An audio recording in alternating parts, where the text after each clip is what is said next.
This is Starry Sky, the largest sponge park in Shanghai. The whole park acts like a giant sponge, absorbing and collecting water when it rains for use when necessary.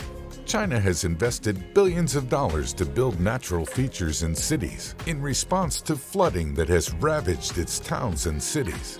Since June 2021, 24 provinces in China have experienced severe floods, with over 443 rivers affected. The country's unprecedented urbanization is part of the problem, besides climate change.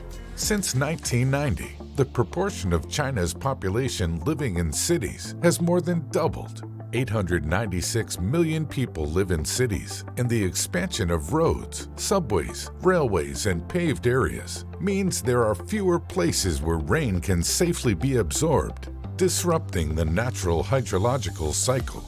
This puts huge pressure on land use and water supplies. Today, 67% of China's population lives in flood-prone areas. To alleviate the problem, the government came up with the idea of sponge cities. Sponge cities are areas designed to soak up as much extra water as possible.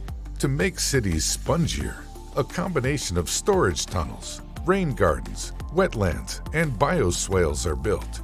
They not only aid drainage to prevent flooding, but also to serve as a source of water that can be reused during times of drought.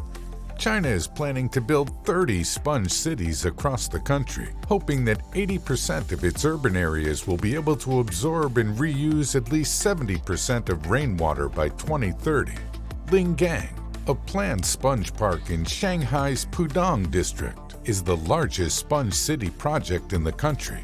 Roads have been renovated, and concrete sidewalks are replaced with water-absorbent bricks, allowing water to drain to the soil. Central reservations are used as rain gardens, filled with soil and plants. The artificial Dishui Lake helps control the flow of water, and buildings feature green rooftops and water tanks. Each sponge city is customized to its region.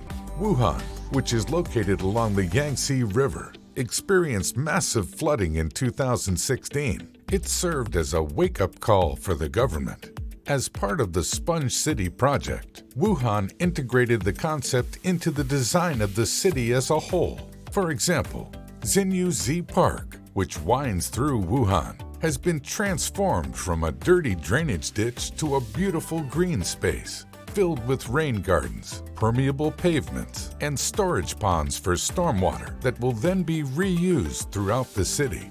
Chongqing, one of the first sponge cities, has a smart stormwater control system. The system's embedded sensors will allow local officials to monitor their sewer and stormwater networks in real time. This will help the authorities mitigate the risk of flooding in the future. The system also calculates and reports how a sponge city performs against a set of key indicators.